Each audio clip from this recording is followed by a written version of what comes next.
I mean, there's no question. The G2 is significantly better in terms of its contrast and sharpness.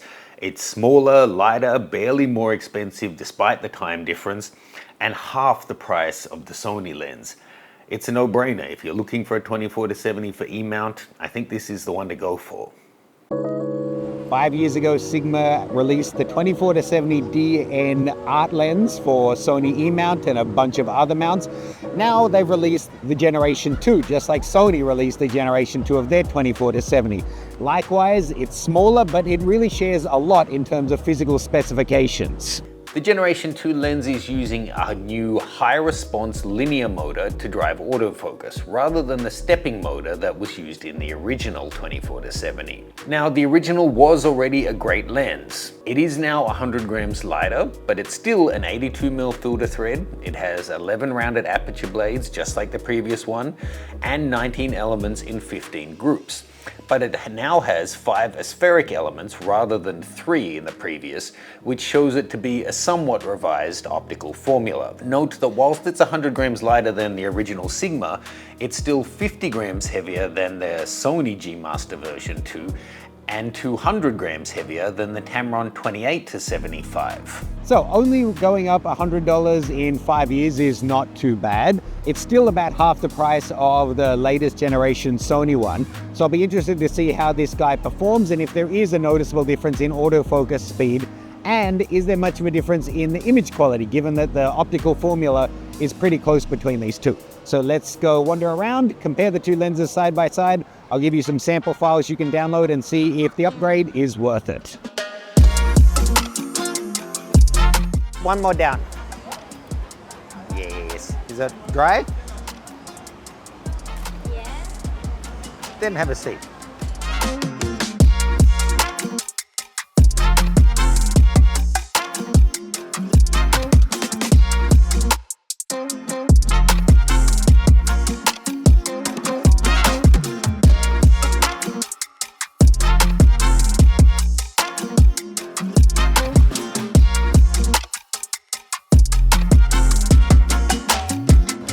Doing your little Darth Vader impression.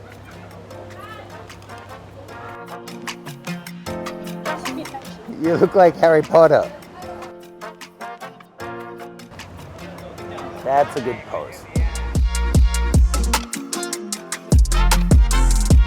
The 24-70 is available in L-mount as well as Sony E-mount. If you're an E-mount shooter, check out my Sony Alpha setup guide. It takes you through every single full-frame camera in the range, showing you all of the physical controls on each camera, how to set them up out of the box, as well as a complete menu deep dive that takes you through every one of these highly customizable menus. You can see details for that one in the description below.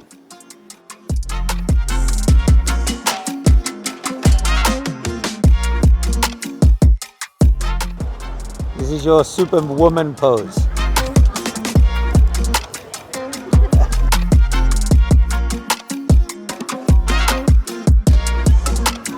Ben.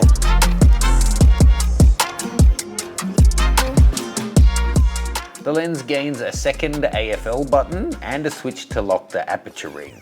Overall, the image quality is looking quite good, but it's not until you really get it in and compare them side by side that we're going to see any big differences. If you haven't already, check out the sample files, there's a link below.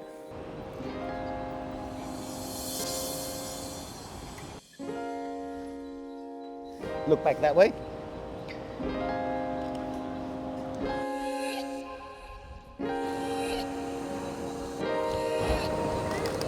Eyes to me.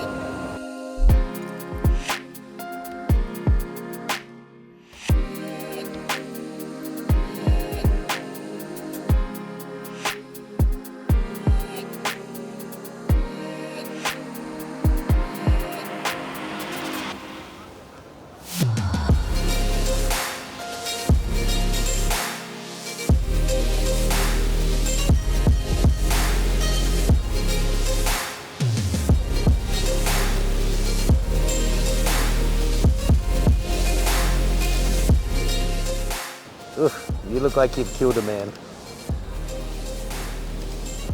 Okay, I was already scared. You don't actually need to threaten me with violence. punch me.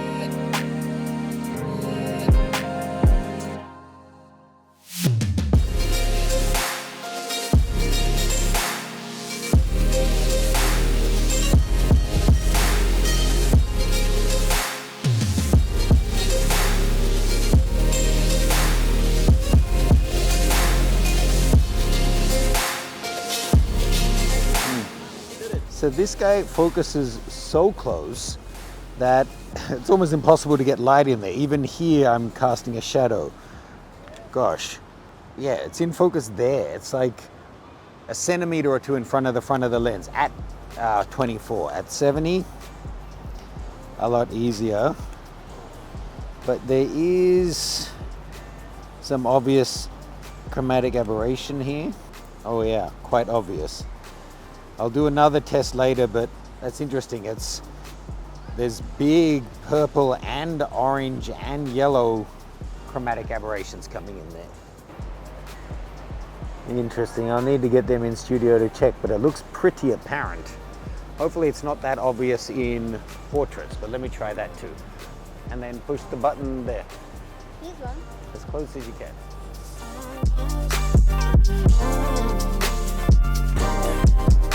F2.8, look to me. And F4. And look back that way again.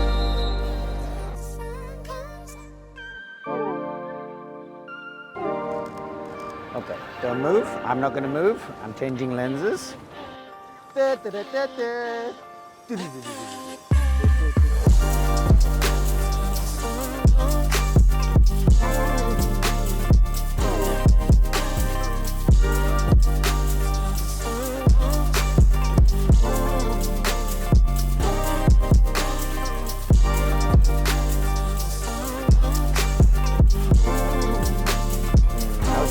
Bring your arm up to here. Yeah.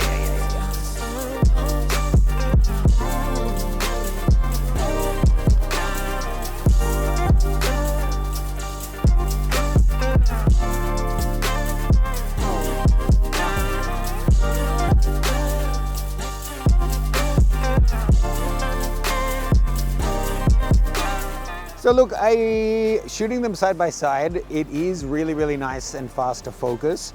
The image quality looks great. The extra buttons are welcome for the extra customizable buttons this guy has.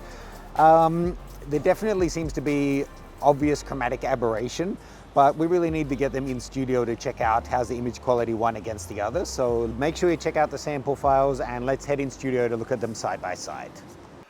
Okay, folks, big thanks to Alyssa for shooting with us today. She's really fun. We'll be getting her in to do more testing soon. I just wanted to go through and take a look at some of the images. I've already seen them for myself. If you haven't, you can check out the sample files below. Side by side shooting the lenses, yes, it has a new function button and the D-click and the locking aperture, that kind of thing. Honestly, in the hand, I didn't notice much of a difference in weight or really focus speed. They both perform well, so that's not to dismiss the new one. I just didn't jump out at me as being a big improvement. But I think both of them are performing well, and given the price of them compared to the Sony's own E-mount one, it makes a really compelling option. So let's just take a look at a few images here that I've chosen out of our strong model Alyssa. Now I've marked them as 1 for being the Generation 1 lens, so you can see that here, and then 2 stars means that they're from the Generation 2 lens, so easy to compare. So let's compare these guys side by side. Now as I bring these up, I can see that the Generation 1 is a little darker. I thought, should I bring that up? but it's partly to do with her position and her face isn't in quite as much sun, but partly maybe the transmission value on the G2 is better, I'm not sure. But taking a look, these are both shot at f2.8, and there's no question, and this is one example of many, that the G2 is significantly sharper. I don't know that the bokeh is looking any better, but definitely more sharpness and contrast in the in-focus areas. Another one on the G2 just to get a sense of the skin detail. This is a reasonably low res camera and I'm on a super high res screen here, so you might want to bring it into your own editing software to check it out in full detail.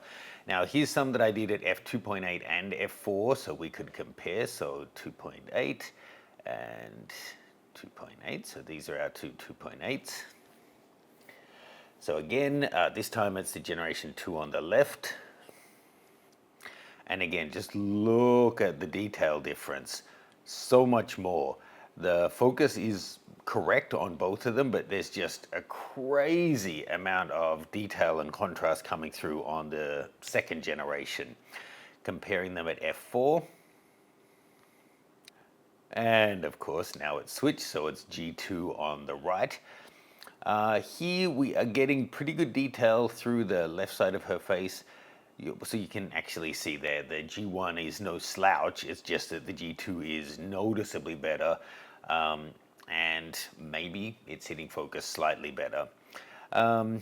Just to ruin your day, here's one of the close-up shots she got on me, so you can see when you're in close how little detail you have, how shallow your depth of field is, and how you can fill up the frame unnecessarily. And then I'll include a couple of different samples here because I'm not sure once it goes through the compression and everything if you're going to be able to clearly see this on YouTube. But there is, in the highlights, definite chromatic aberration, and this example showed it up fairly well. Other tests I was doing showed it up as well.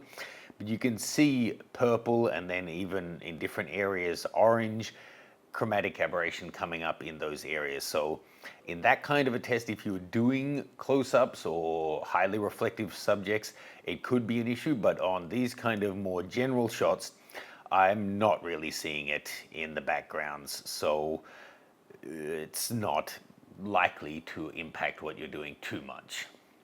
So overall, I think it's a really noticeable improvement. As it's smaller, it's lighter, the image quality is better, and everything else is at least as good. Sometimes there's some kind of a trade-off. You get 3 things better and then 1 thing worse. But in this case, I think everything is as good or better. So if you were starting out new, I would definitely go for the G2. I don't think I would upgrade from G1 to G2 for that small improvement, however. But it really, you got to give, in a way, Sony credit, because Canon and Nikon won't let lenses like this onto their system because they know it's going to cannibalize their sales, and Sony do allow it. And sorry to say, but as good as the new 24-70 G Master is, at around half the price, this is an absolute no-brainer. So I would recommend you check it out. You can see it over at my friends at B&H Photo below. Let me know any questions you guys have, and I'll see you later.